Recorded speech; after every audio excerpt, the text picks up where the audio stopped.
Well, now I have. This is running. Mic's on. Can you get I just hand that to Carson, and then you can just clip it on your shirt. Okay. You gotta be mic'd.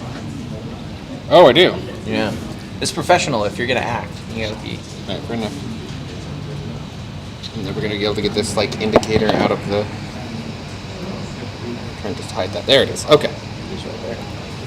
Do I need to hold it, or is this gonna be good enough? Okay.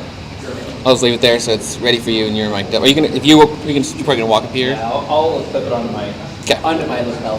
We all good to go?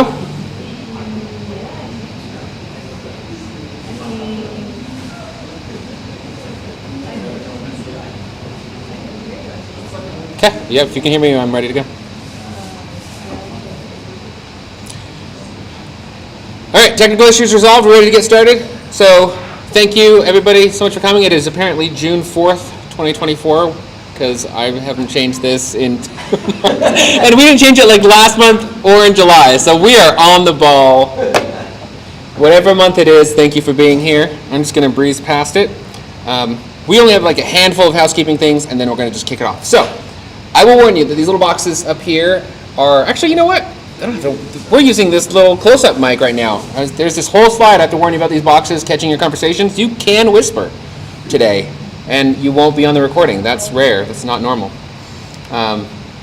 If you would like to speak here, if you would like to, and I would really love to get a broad swath of experience levels and perspectives, extending the theme, and you'll see the theme of this talk in a second, but if you want to speak here, it is papercall.io/UtahGolang. All submissions accepted. And that's not out of desperation, but out of desperation for me wanting to get people speaking.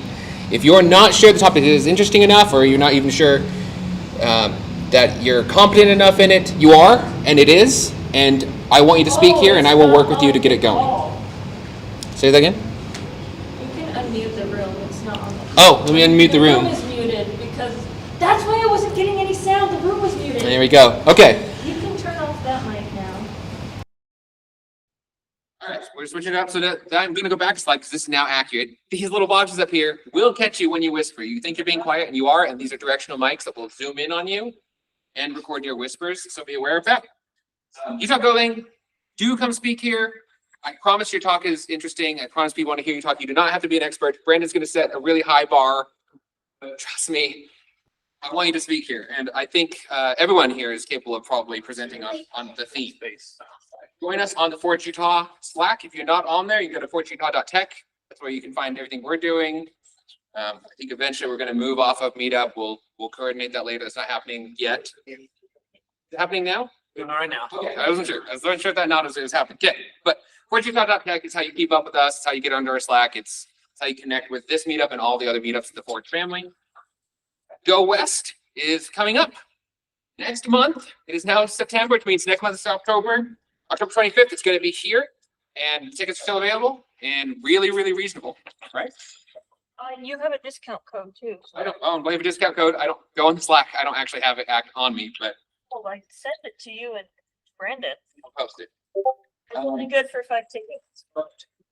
So that's it. I will, before I call Brandon up, I will say a few things. One is, this is the theme, Go Stdlib. It's what I would like to keep covering more as this year goes on and next year. There is so freaking much packed into Go. It comes, not just batteries included, but every single kind of battery you can think of included.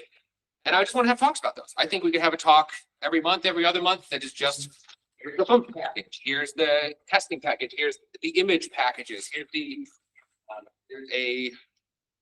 there's just a whole giant list of packages. Go to the standard library. I want to have a talk about all of those because no matter how experienced you are, inexperienced about Go, there's something in there that you don't know. I guarantee you. Probably a package you didn't even know exists in the standard library.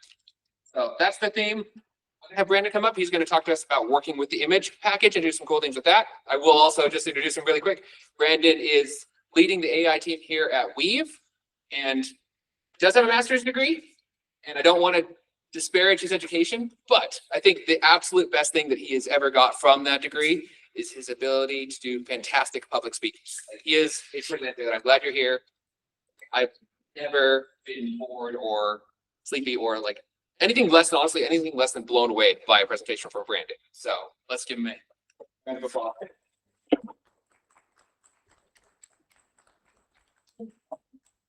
Thanks, guys. Man, that's a lot to live up to. I love you, Brandon. Hopefully this is good. I got like the pressure is on. All right, let's see. I gotta share my screen. Didn't know I had a fan club. This is oh yeah. This is intimidating. All right. We'll get into it. We'll have fun. All right. So like Carson said, we're going to talk about the standard library in Go. There are no dependencies in this talk.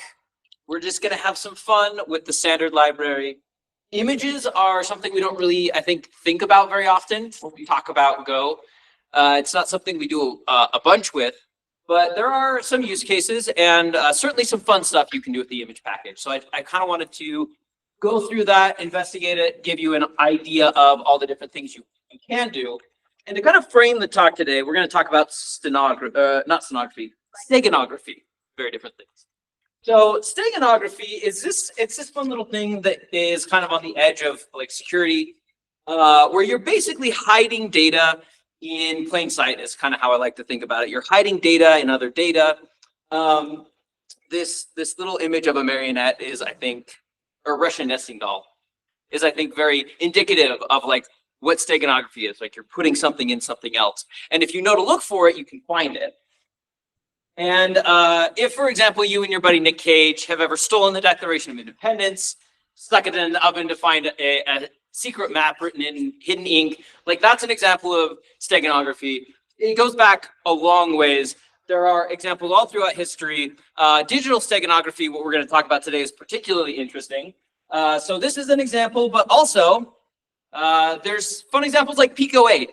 If you guys have ever heard of Pico 8, it's a fantasy console, emulates kind of the 16-bit era of games. And one of the very fun facts about the way that you distribute a game in Pico 8 is you create a PNG file. And it's a legitimate PNG file. In fact, you download the image off my slide deck. This is a copy of Celeste written for Pico 8, like the actual cartridge. If you drag it onto a copy of Pico 8, you can play the full game because all of the assets, the sound, the code, all hidden inside that PNG. Very fun.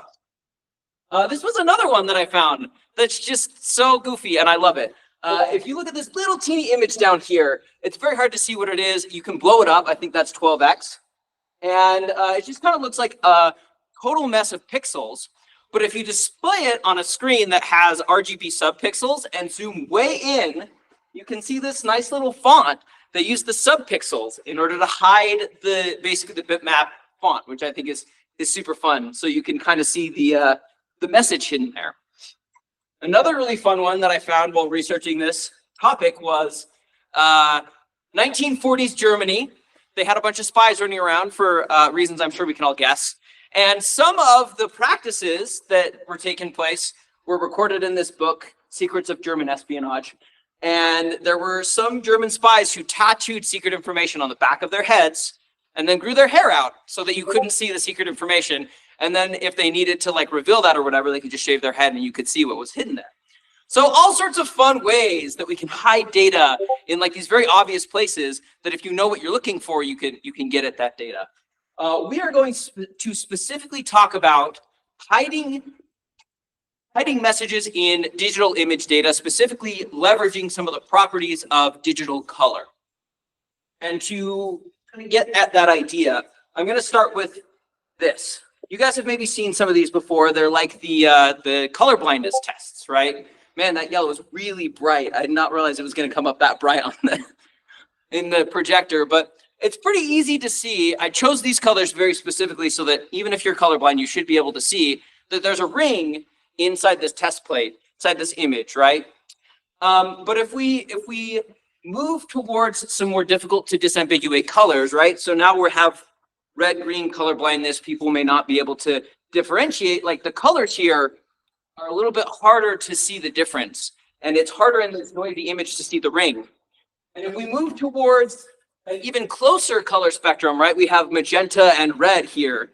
Again, like that ring becomes even more difficult to kind of see. I'm curious, who can see the ring in this image still? Any people who, okay. So for the most part, we can all see it. What about this one? Can anybody see the ring in this image? There's a ring? It's there, I promise. I see a star. So if anybody can, I'm super impressed because the colors are off by 1 bit. They're different by 1 bit in red, green, and blue color channels. And the ring is there. Digitally, I've verified it. But you can't see it because it turns out that we perceive color logarithmically. And in a noisy image like this, where no circle is overlapping any other circle, the colors are so similar that they just look the same to us. But to a computer, this is digital data, and so it can very easily pull out that ring. And if you think about this for a second, we can use this, right? We can leverage this discrepancy in how digital data is encoded to make a perceptually similar image that contains whatever the heck we want, right? So how could we design an algorithm, right? We're thinking about this. We have colors that are different by only a few bits in the lowest order spot. How could we design an algorithm to hide secret data in those lowest order bits? So this is my dog. Her name is Honey, and she's very sassy and she's very fun. We like to take Honey on walks, and if you own a dog or if you have kids, you know there are certain things that you can't really say out loud, otherwise things get hectic. And so let's imagine that I want to take this picture of my dog and encode this secret image. I can't tell her that we're going on a walk. This slide, by the way, is very difficult to practice at home because if I said let's go on a walk, we needed to go on a walk. So, but if we try and fit this message in the image, first let's think about the structure of the image that we're working with. So on the top we have red, green, blue channels, the struct representation you might think of in a language like Go, but that can actually be decomposed into a hex number, which if you've ever worked with CSS or any of those other systems, right, you're used to representing color as a hex. And really what the hex values are is just 3 bytes. Each hex digit, so 2 hex digits to a byte, right? And so really, ultimately, what represents a pixel on a computer is 3 separate bytes. It depends a little bit on your color encoding, but we're going to pretend that this is the color encoding we're working with. So you have a red byte, a green byte, and a blue byte.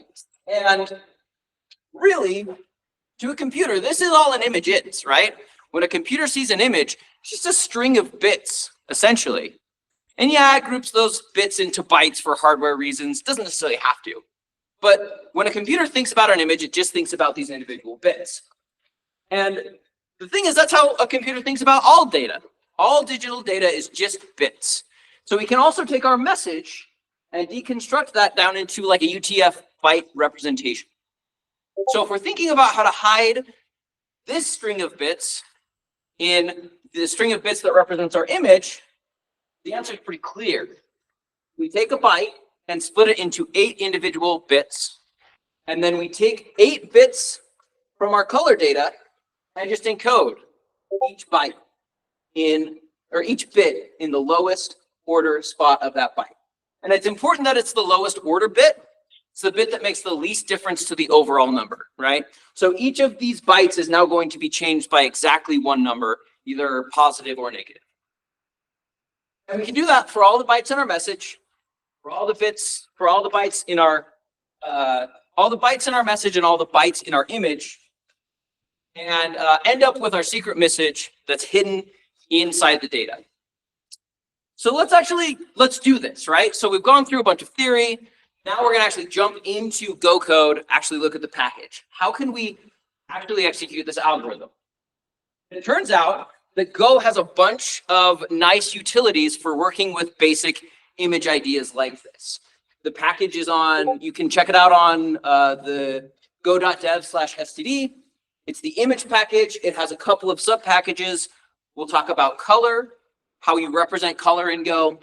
The draw function is really useful for composing images together. GIF, JPEG, and PNG are all default supported by the standard library, so you can read those images in. And then there's also some information about paletted color. If you've ever worked with a system that uses a color palette, so a fixed set of colors that can be represented, those are functions to work with paletted color. So let's start by reading our image in, and this is super easy in Go. All you do is you open the PNG file, and then you call image.decode. There are a couple of nuances here that I want to talk about. So first off, you'll notice that I'm doing an OS open instead of reading the bytes directly in. We had a great talk by Mariah several months ago about readers and writers. Image decode takes an IO reader, and so it's just easier to do an OS open because a file is an IO reader, and so you can pass the file directly into image decode so it can read all of the bytes.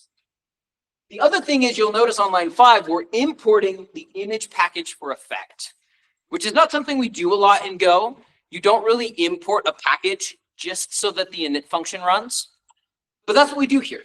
The underscore name says, hey, Go, I know that I'm not using the PNG namespace anywhere, but you still need to import this and you still need to run the init methods as part of your startup process. Why do we do that?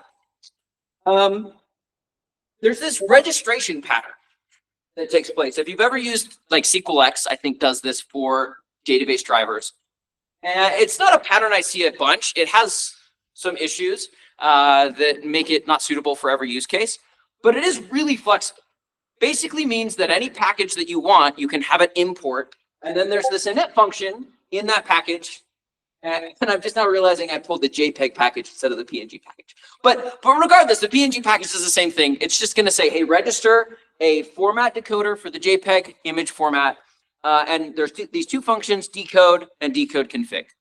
So decode obviously takes in bytes, decodes it into a valid image.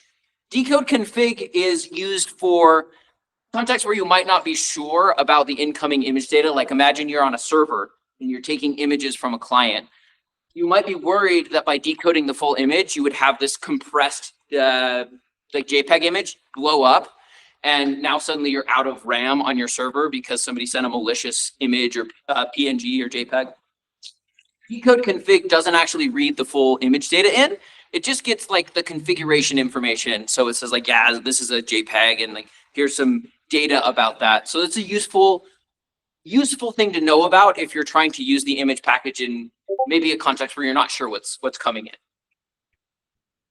And this is the code from the standard library that actually handles that call to register format. So inside the image package, you can see we have this format type, which has a name and a magic number. The magic number is the leading bytes in the image that says, hey, I am a JPEG. It's a common thing to use in binary file formats. The decode and decode config functions, and then you'll notice that you have these mutexes and atomic values to store all of those incoming formats. If I'm not mistaken, Go runs all of the init methods in separate Go routines. And so they might be concurrently registering a bunch of different image handlers. So that's why this has to handle this mutexing and locking to make sure that as we're running inits in all of these different packages, they're all getting correctly saved inside of our list of atomic formats. So, okay, we read our image in from the file system. Now let's go about writing that data writing our secret data into our file. And it's actually surprisingly simple, right? This is what, 15 lines of code. What we do is we have a magic number declared up top that says, hey, this is going to be the magic number that we use to identify this image hides some of our secret data. And I have this bits package right here.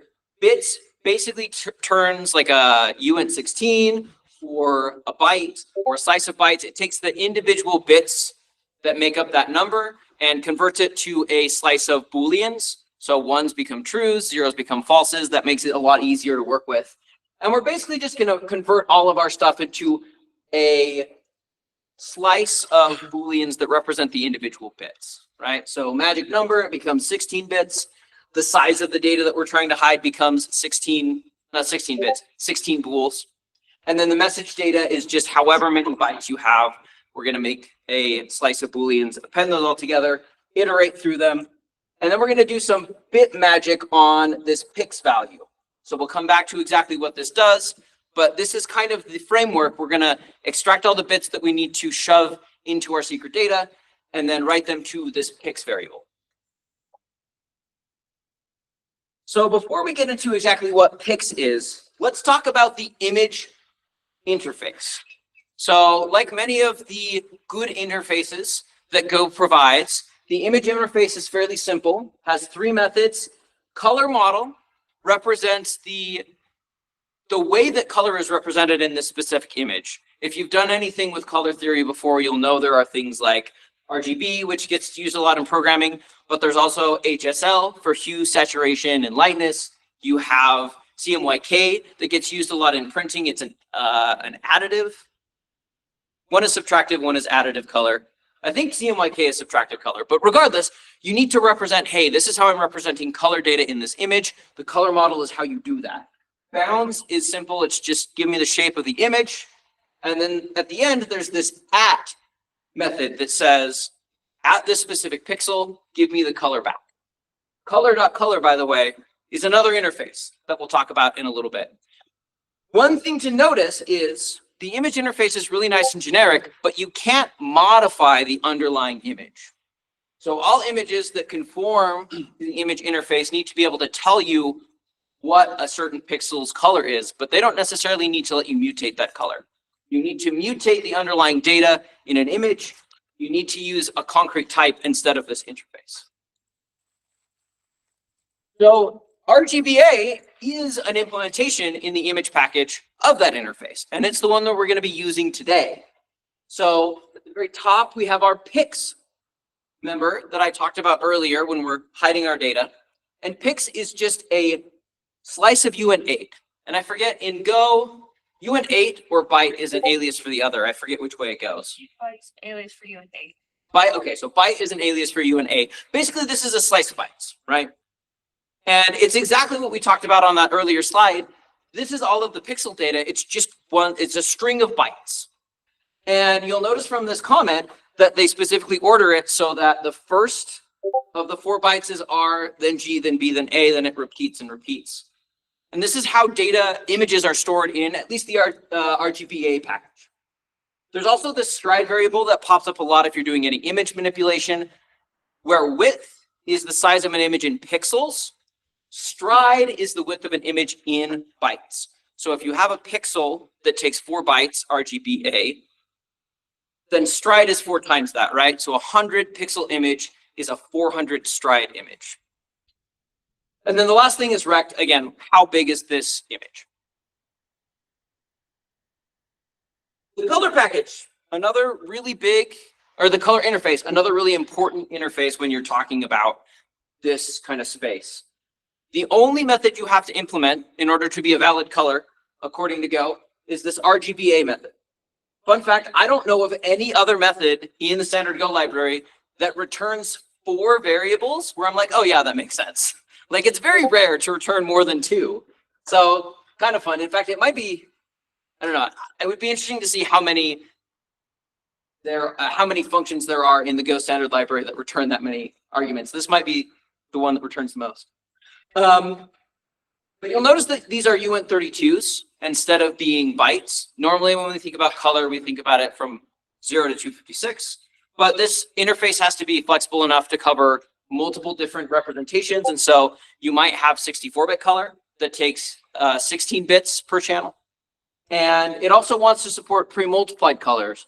So it needs to be wide enough that if you multiply the alpha channel by the color channel, you don't overflow out of the bounds of the value. So that's why the interface tries to be broad enough to cover all the use cases. So that's why it's 4 uint32s. And that's why the only thing you implement is the RGBA method. Again, this is kind of going back to our conversation about color models. There are many color models that are default defined in the color package. This is a set of the RGBA related color models, but there are more. There is a CMYK in there. I think there might be an HSL inside the package. These are just different ways of talking about color, right? Because really, at the end of the day, color is how much electricity is flowing through, or I don't know how LCDs work actually, like how much light is coming out of that specific subpixel and how does that mix and hit your eyes. There are many different ways that we can like programmatically describe that equation of how much light do I need to push through this specific subpixel. And also there are We need to be able to talk about color, not just in like the form of LCDs, but also for printing and stuff like that. So having multiple different color models, sometimes a specific color model might be more useful for the space you're working in. So keep in mind, not everything is RGBA, and the image and color packages have you covered there. You can convert between the models. Okay, so back to our function. This is what we do to hide data. We talked about this section. We're iterating through our bit data, and now we know what this pix value is, right? This is just a string of bytes that represents the individual pixels in our image. The bit hacking here is pretty simple. The top one sets the lowest bit to 1, right? I'm just ORing that bit in. And the bottom one sets the lowest bit to 0. So I'm like anding in something that has the lowest bit to 0. You might have to like look at it for a second and draw out the individual bits, but I promise that's what's happening at test today. Another useful package that pops up when you're talking about the image package is the draw package. And there's a nice blog post, actually, if you go look at the draw package specifically, I think they link this, about how the draw package works. Essentially, you can think about the RGBA image is just a string of bytes, right? And so it would be really efficient to copy those bytes from one image into another. So draw just attempts to be like a really efficient way of doing that. It has this mask so that you can mask out the colors as you copy them from one to another. If we go look at the blog, it's not super long, right? So you can see different examples of how you might use it, examples of how you could use the mask for clipping out certain parts of the image. This one I think is fun. If you had an idea for a website where somebody like uploads a profile picture and you want a nice circle to come out of that, you could maybe do some quick post-processing with the draw package to make that work so that you could save it with the correct mask. You can do interesting, the masks don't have to be square. You can do a mask of some complex character if you wanted an interesting shape. So worth digging into if you're trying to compose images together. Or the other thing that I have used it for is converting image types. So sometimes you have an incoming image and you don't necessarily know exactly the data type of that incoming image, right? Here you can see I am reading in an image file, deferring the close, decoding the image, and I don't know what the image type is. It could have been a PNG, it could have been a JPEG, it could be using RGBA, it could be using RGBA 64, it could be a grayscale image. I don't know what it is. But I know that I need a concrete type in order to mess with the pixel data, right? Remember, you're using the interface, you can't actually modify the image itself. And so I need to convert it into an RGBA image. Turns out that's really easy with the draw function. I just create a new RGBA image that has the same shape as my incoming image. And then I just draw from my source image to RGBA. And there are some other arguments that determine like masking and stuff like that. But that's a really quick way to just copy data over. And then it gives me a concrete type that I can now hand into my hide data function. So again, this is the last time we'll look at this slide. If you have any questions, you can ask me about them now. But you'll see that we're specifically taking in a pointer to an RGBA image, and we can do that because we've converted the types using the draw package. Have I lost anybody? Are we all still tracking? Are we good? Okay. Moving Question. on. If you don't know the file type, the image type format, how did you know the dimensions of the image? So the incoming image follows that image interface. And one of the methods on the image interface is bounds. So regardless of what comes in, the interface demands that it be able to tell me the size of the image at least. Well, here is the magic number, right? When he runs it through image decode, all of the registered types that it's registered in, it's just going to look at those first 2 bytes and try to find the one that matches the magic number, because the image has to tell you at the very beginning, like, by the way, these 2 bytes are these numbers, so I'm a JPEG. Yeah. So if we jump all the way back to right here. Yeah. So that OXFF, OXD8. That's a binary sequence that says, if you think I'm an image, I'm a JPEG image, right?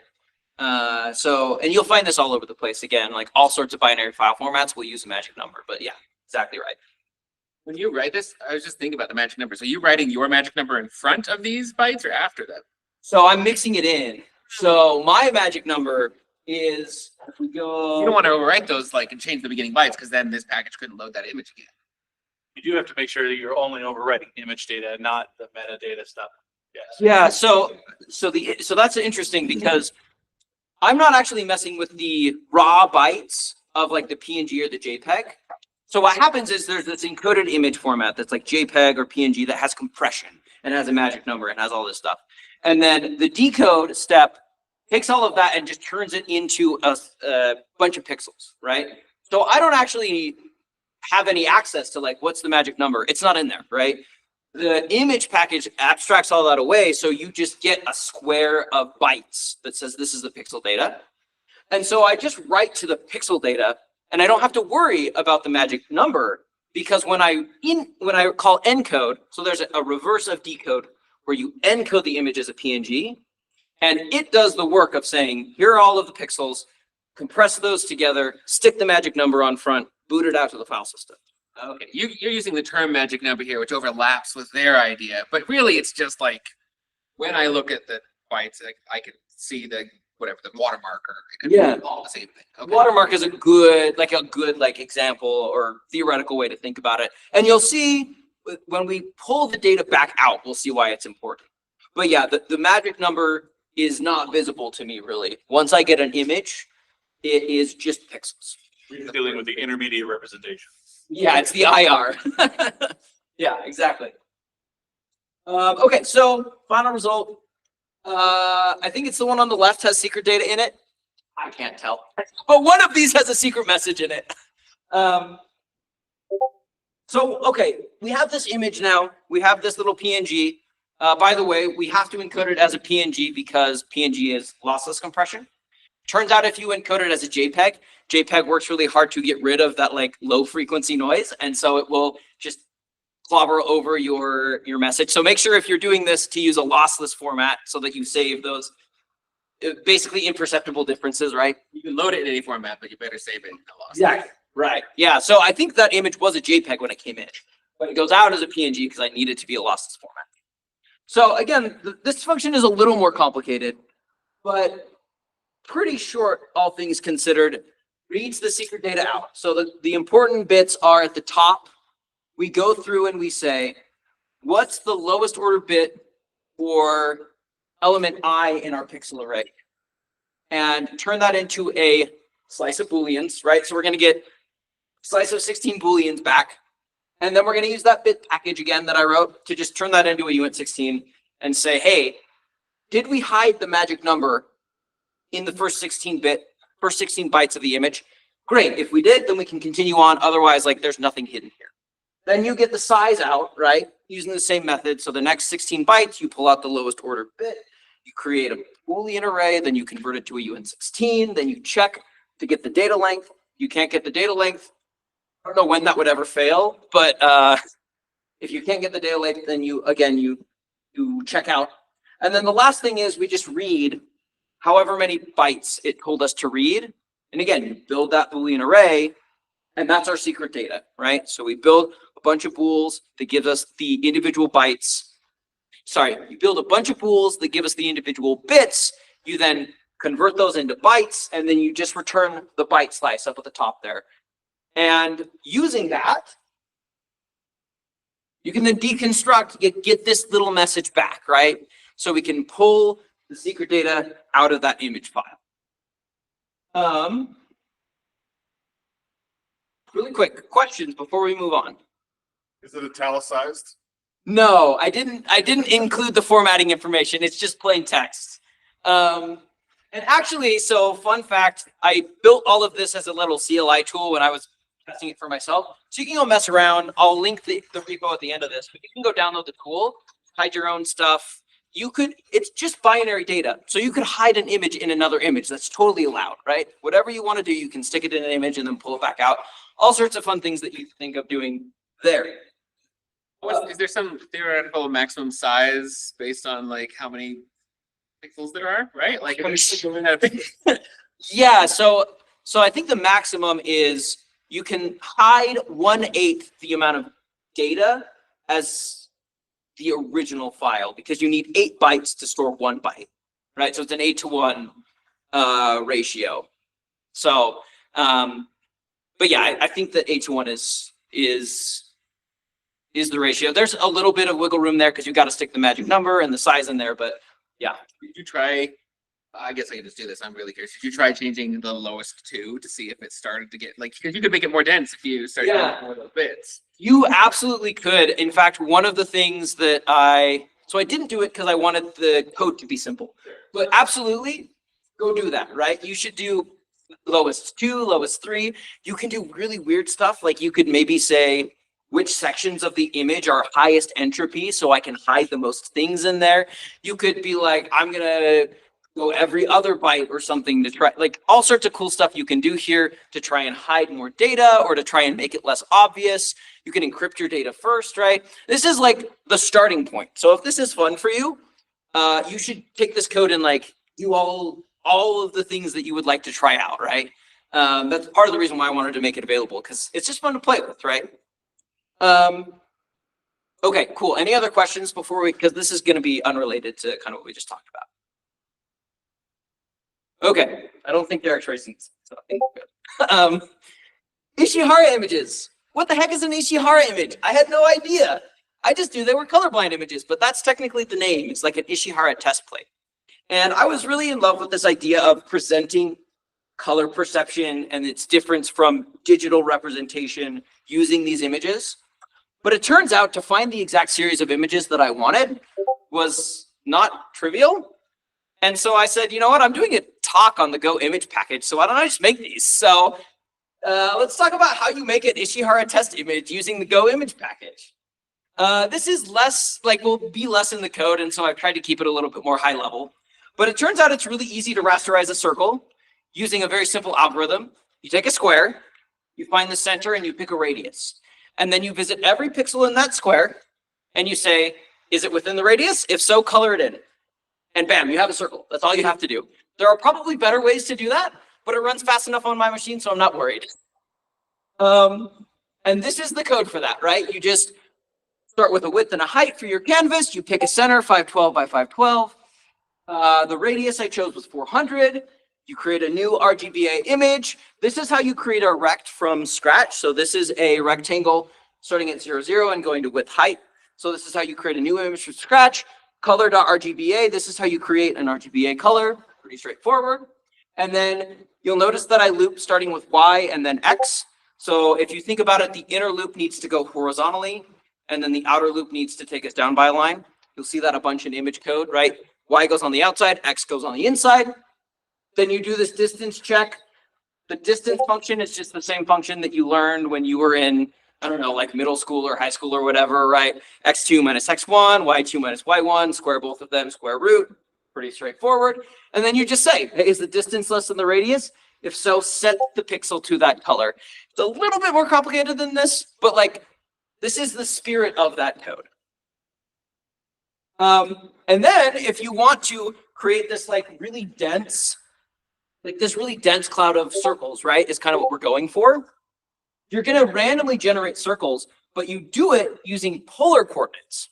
So if you've never used polar coordinates before, Cartesian coordinates are the ones we're familiar with, where you have X and Y to tell you where to go on the grid. Polar coordinates can do the exact same thing, but instead you use the unit circle. So the first coordinate is like, what's my angle? And the second coordinate is what's my radius. So you just say, generate me a random angle between 0 and 2 pi, and generate me a radius between 0 and 400. And now you have a point somewhere within this greater circle. And you just have to test and see, hey, does this random circle I just selected happen to collide with any other circle that's already drawn? And again, turns out that collision checks for spheres are like the simplest possible collision check you can do, Because you just say, hey, if I check the distance between these two circles, is it at least the size of their radius added together? Because if it is, you know they don't touch. And if it's not, then you know they do overlap in some way. Very fast to do, super simple to do. That's all. You don't have to do anything clever. You don't have to do like physics simulations or like try and like move circles around. Just generate like 10,000 circles and draw whichever ones happen to not collide. And then the last piece is you use this system of generate large to small. And you'll notice like there are some white spaces left over when you do that round of generating a bunch of circles. And you can just fill it with smaller circles. And you can do this as many levels as you want to get it to look like as full as you want. The numbers that I use for this image are 20 pixels, 8 pixels, and 4 pixels. And there you go. Now you have beautiful Ishihara test image, and you can wow all your friends who might want to check if they're colorblind. I don't know. When you were drawing the different colors, but you changed the color you were drawing based on the distance you rolled? Yeah, exactly. So a part that I didn't cover in this, again, because it's not image package specific, so I don't want to spend too much time on this, but you just check in the polar coordinate, what's the radius? If it's in the ring, then you just pick a different color, right? And technically I'm sampling from a color palette, because you can see, especially in like the red and green one, there's 2 greens and 2 reds. You just randomly sample from the color palette. But yeah, and then the other thing that's really cool is you can convert your colors. Remember I talked about color spaces. Just convert your colors into grayscale so that you can see, hey, somebody who's not colorblind is probably still going to be able to tell the difference here because they don't need color, right? They can just use the saturation of the values. And so I generated these to make sure, like, I'm not colorblind, but are these actually going to fool people, right? So I tried to choose colors that were of similar saturation values. And so that's why I also generated the grayscale version of that. And really quickly, I want to direct everybody to, so there's this GitHub repo, github.com. BJ Akin is my name on GitHub. Image demo. This is the repo where all of this code that I used to generate the presentation lives. It's a simple CLI tool, and you have your hide and find commands where you can hide some data in an image. Go see if you can figure out what data is hidden in this image. The secret file is in the repo, so don't look at it, don't cheat. And then also, there are some improvements on the Ishihara test stuff. You actually can use a mask to generate like numbers in the image. Again, I felt like that was more image processing stuff and not so much the image package. If there's any questions about any of this stuff, we can go through code in the repo. We can talk more about some of the image package stuff. We can look at the image package itself on gopackage.dev. But yeah, that's all I had prepared today. So questions? Maybe not go over the code, but what was your thought process through masking the numbers into the final Ishihara mask? Yeah, okay. So the idea is you take the mask and then you just test all of the pixels that are in the circle to see, is the pixel on the mask black or white? And then you just add up all of the ones that are black and add up all of the pixels in the circle total. And I think I chose 85%, right? So basically there has to be an 85% overlap between the circle and the mask image. And if there is, then I just choose a separate color palette to draw it. You also, when you play around, if you want to do this, the most high quality method for generating them is you actually do 2 rounds of generation for all 3 levels of circles. The first round, you just only allow circles to generate inside the mask, again, by using that 85% threshold. And then you generate the rest of the circles. And that's what kind of gives you the really clean like outline here. If you don't do that, the outline is kind of wobbly. But yeah, so that's how that works, is you just test and see, does this overlap by at least 85%? If so, it's this color, otherwise. Oh. Did you look at any of the like documented ways of doing steganography? Did you dive into those? Absolutely not. No. This is not a good steganography talk. It was mostly like, let's talk about the image package, right? I like your way better. I was just curious. Yeah, no, like, is this the official way to do it?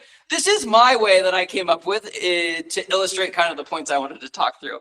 So there's probably better ways to do it by far, but it works and it's visually coherent. So we can't play capture the flag with your steganography images at Go West, is what you're saying. You can, but it will be very easy. People will win very quickly. It's only a 1-day conference. So the image library or the image package has sub packages for like individual file formats, right?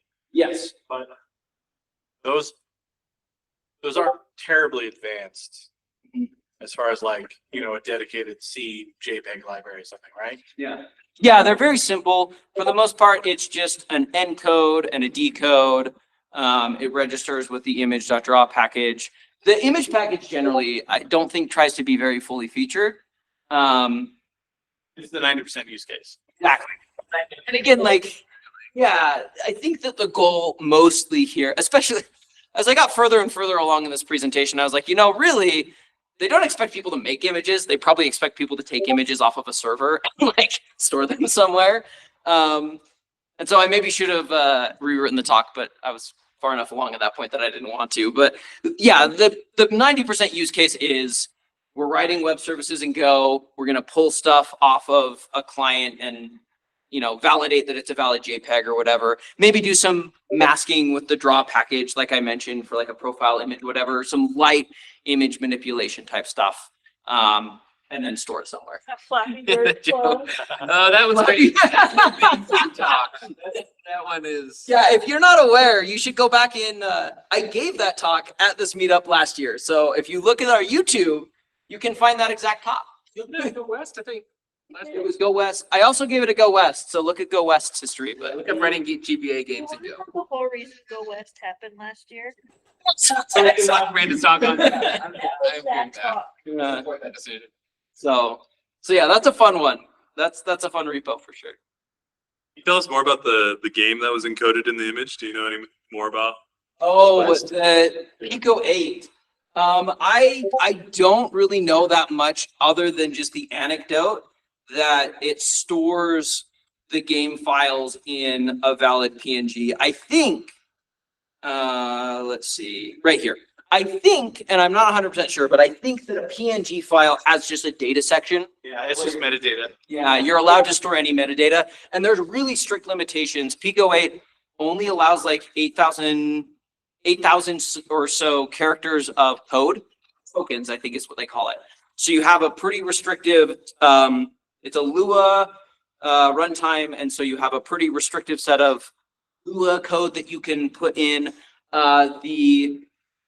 The sprite sheet is, I think, 128 by 128. The map data is, I think, co-encoded on the sprite sheet, so you can only use the top 64 pixels if you want to use the map. So it's like super small, and it turns out that because the restrictions are so tightly chosen, they can just fit all that binary data inside the metadata section for a PNG. So Also a game called Monaco from like 2005 or something that all of the map data is encoded in the image that is the preview of the map. oh, really? And it's just using steganography, like it just goes like every 8th pixel or something. It changes a bit. Is it on Pico 8? Not that Monaco. It's not, it's Steam. multi-platform. We have it on Steam. It's a multiplayer kind of heist game kind of thing. It's fun. But Steganography, yeah. I'm afraid to click any of these links while I'm on camera. So. but yeah, look it up. The indie dev that made it, he has a whole thing on it. Yeah. Yeah, there's lots of, I mean, steganography is fun. It's not like it's not a serious method of cryptography, right? It's not mathematically secure. It's very easy to suss out, like, sorry, what? It is. Well, it's not mathematically like secure, right? It's more like Yeah. It's not encryption. it's more like an envelope to carry secure data. Yeah, yeah, It's that's a good also way. used heavily in watermarking. Like the movie studios that we worked with back in the day would have like watermarks that could survive compression. so Oh, that you could like track, like, oh, we gave it to this vendor and they put it on this whatever thing and it leaked, so we know it came from them. And so like there's heavy effort in that. Technicolor has a whole book of patents around it, and it is steganography, so very much so. awesome. I was not aware that you could use it for real world stuff.